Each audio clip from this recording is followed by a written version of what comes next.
Today we're going to be talking about the degree and radian measures. And so there are four main things that we're going to talk about. We're going to talk about using the length of the circumference of the unit circle to gain a better understanding of radians and how they connect to degrees. We're going to convert from radians to degrees and vice versa. Explain what a radian is and explain why using radians is important. So the first thing that we're going to talk about, though, is graphing an angle in standard position. Okay. So for this, we're going to begin on the positive x-axis and go counterclockwise for a positive angle and clockwise for a negative angle. So let's look at graphing four of these. We're going to graph 45 degrees. So if we think about this, we have our xy axis. Here would be 0 degrees, and then 90, 180, 270, and then an entire circle we know is 360 degrees. Okay, so if it helps you to plot it out like that, then that's fine.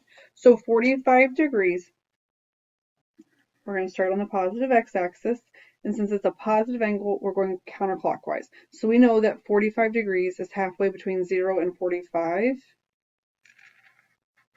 So there's our angle, 45 degrees. And you can leave it like that. You can draw in the arrow to show what direction you went. That's perfectly fine. You could tell me how many degrees are inside here, so you could write the 45 degrees. It's kind of up to you, okay? It's going to be what you're most comfortable with. All right, 225 degrees. So for this one, I'll draw in the XY coordinate plane, okay? But I'm not going to put in the markers around the circle. So we know, though, for 225 degrees, we are going to be past 180. We're not to 270 yet, so we need to figure out how far past 180 we are. So we're going to start here with the positive x-axis. That's our initial side. And then 225 degrees is 45 degrees past 180. So you could draw in an arrow here to tell me that you went that direction if you wanted. It's not necessary to draw in that arrow, but you can if you want. Okay. All right. Negative 100 degrees. So if we have our beginning thing, this time we're having a negative angle. So here we would have,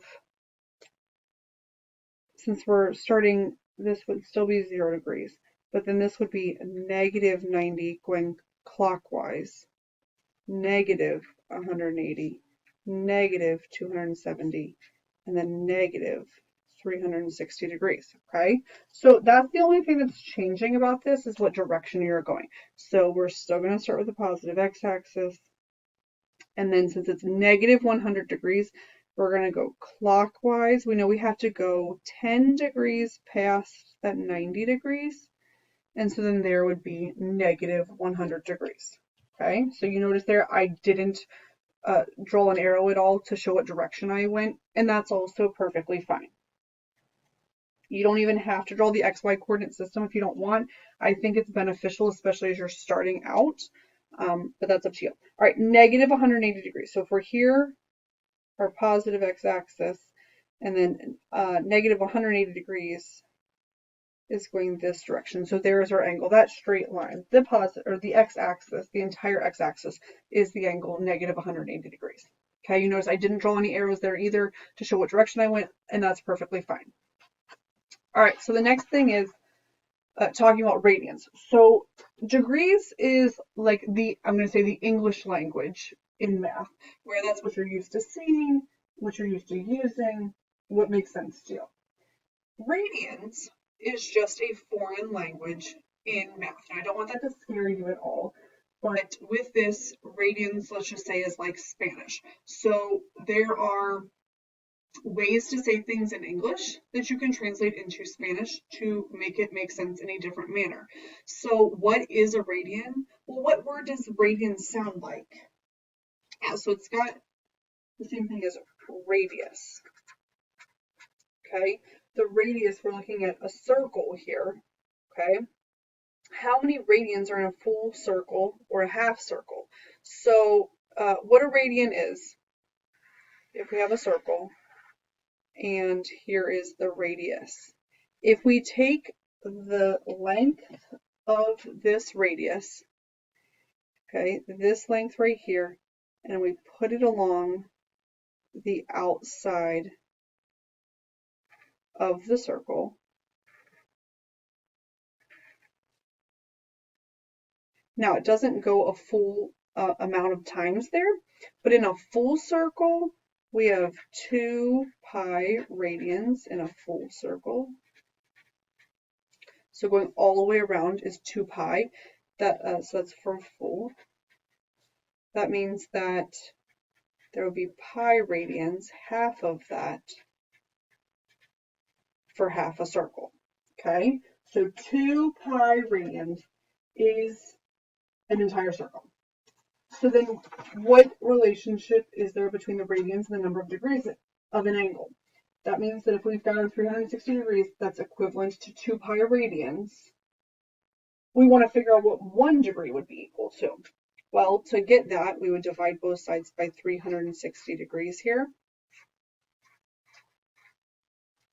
And 2 divided by 360, 2 360ths, simplifies to be 1 180th. Okay, so that pi over 180 is going to be extremely important to us as we work on the next task that we have, which is converting. Okay, and so for this, we're going to convert first from degrees to radians, and then we'll go backwards and do radians to degrees. So here we're going to multiply the number of degrees by pi over 180 and simplify. Why the heck is it pi over 180? Again, we know that 1 degree is equivalent to pi divided by 180 degrees.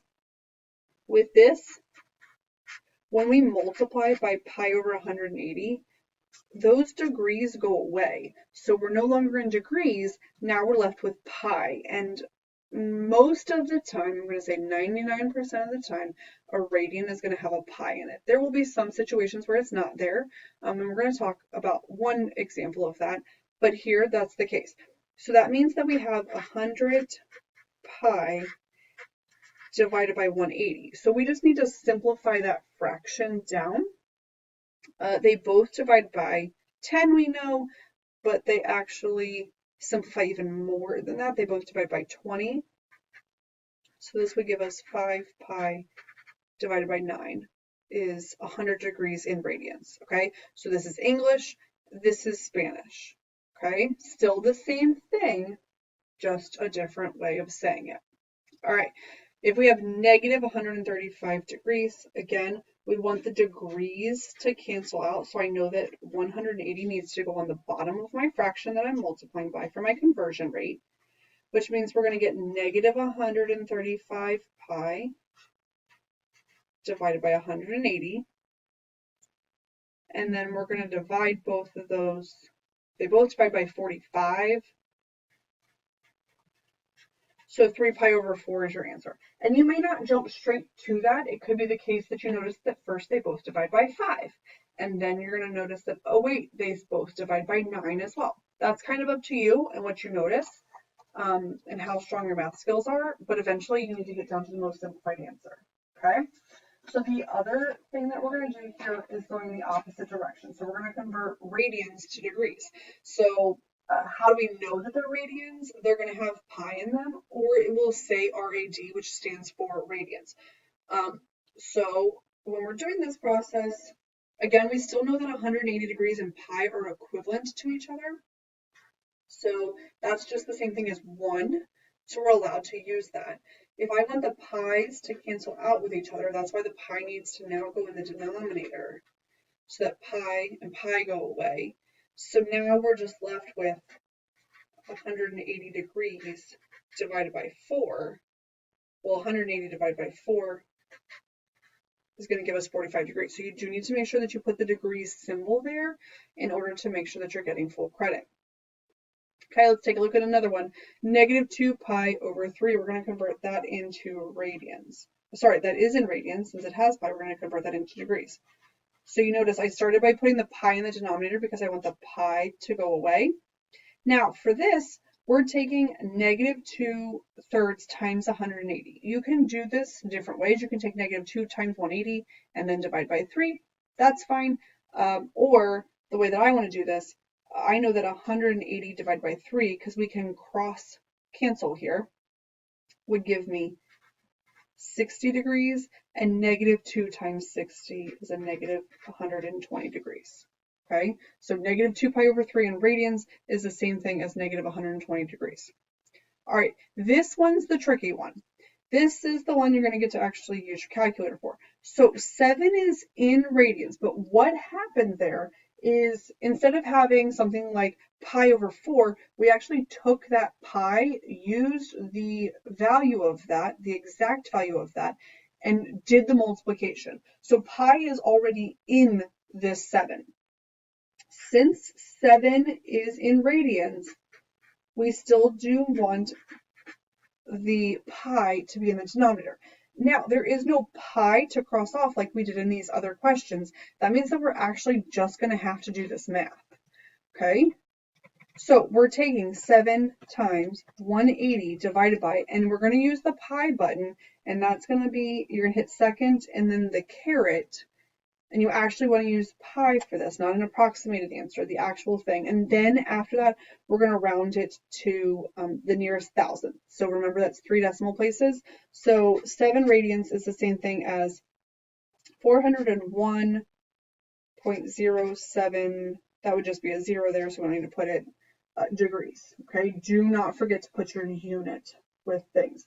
Now, one thing we didn't talk about earlier, when it is 2 pi radians in a circle, if you actually do the math of 2 pi, you get 6.28. Okay, so there's a little bit more than 6 radians in a full circle. That means that it makes sense that if we had 7 radians, we're higher than that, we should be over 360 degrees as we go. All right, that's it.